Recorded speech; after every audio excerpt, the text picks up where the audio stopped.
अब ये सवाल आया है, इसमें बोल रहा है P Q R S T और यू एक गोल टेबल के चारों ओर उसके केंद्र की तरफ मुंह करके बैठे हैं, मतलब अंदर की तरफ देख रहे हैं। के बाएं से तीसरा कौन बैठा है। अब इसमें दो जो है हमारे पास स्टेटमेंट हैं, कथन हैं। अब बोल रहा है कौन सा कथन, जैसे बोल रहा है ये पहला स्टेटमेंट दे दिया, दूसरा स्टेटमेंट, इसका आंसर देने के लिए भी अलग डिफरेंट वे है। डिफरेंट ये है कि बोल रहा है कि पहला ए ऑप्शन में बोल रहा है, ए ऑप्शन तब होगा जब दोनों स्टेटमेंट दोनों कथन मिला के आंसर देने के लिए पर्याप्त हैं। दूसरा बी ऑप्शन तब होगा आंसर जब केवल फर्स्ट कथन ही जो है आंसर देने के लिए पर्याप्त है। सी ऑप्शन तब होगा जब दूसरा अकेले पर्याप्त है। डी ऑप्शन तब होगा जब दोनों मिला करके आंसर देने के लिए पर्याप्त नहीं है। हाँ, इसमें क्वेश्चन क्या है, एस के बाएं से तीसरा कौन बैठा है ये निकालना है। अब हम पहले कथन की तरफ आते हैं। अच्छा ये बताइए, जब अंदर की तरफ जो है ये मुंह करके बैठे हुए हैं तो ऐसे ही एरो बना लिया सबका। ये सब समझाने के लिए है, एग्जाम में ये सब करने की ज़रूरत नहीं है, मैं समझाना है हमको इसलिए मैं इसको बना रहा हूँ।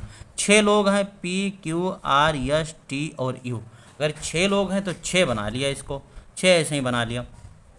पहला यह बोल रहा है, पहला है पी आर के बाएं से तीसरे स्थान पर है, मतलब आर कहीं भी बना लो, आर को, आर यहाँ बना लिया तो पी जो है बाएं से। अब पी का बायां जो है इधर होगा, बायां इधर होगा, पी का बायां इधर होगा इसका, तो आर पी के बाएं से तीसरे स्थान पर बैठा है, मतलब 1 2 3 पी यहाँ बैठा हुआ है। ठीक, अब बोल रहा है कि जो, मतलब अब भी जो इंफॉर्मेशन है वो आर के बारे में ही है, जो एस के दाहिने से दूसरे स्थान पर है। मतलब एस यहाँ होगा क्योंकि उसके दाहिने से दूसरे स्थान, एस का दाहिना से पहला स्थान यह हो गया और दूसरा स्थान यह हो गया, मतलब आर यहाँ बैठ गया है। अब बोला टी और क्यू आर के पड़ोसी हैं, तो आर अगर यहाँ है तो टी और क्यू यहाँ यहाँ होंगे, लेकिन यहाँ क्यू होगा कि यहाँ टी होगा कि यहाँ क्यू होगा कि यहाँ टी होगा ये नहीं पता। तो जब ये नहीं पता तो हमने इसको ऐसे लिख लिया टी बटे क्यू, यहाँ भी लिख लिया टी बटे क्यू। ठीक, अब पहला स्टेटमेंट खत्म हो गया, पहला कथन खत्म हो गया, अब दूसरे की बारी आ रहे हैं।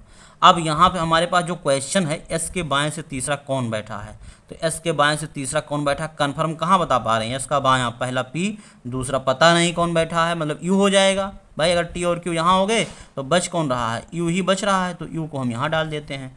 तो यहाँ पर टी बैठा है कि क्यू बैठा है अभी हम बता नहीं पा रहे हैं। अब देखिए दूसरा स्टेटमेंट बोला है टी पी के दाहिने से दूसरे स्थान पर बैठा है।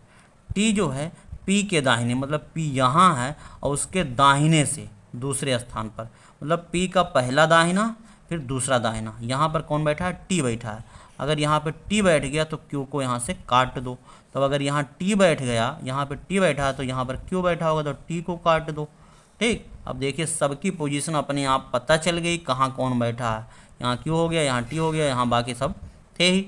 तो पहला कथन और दूसरा कथन मिला करके आंसर देने के लिए पर्याप्त है।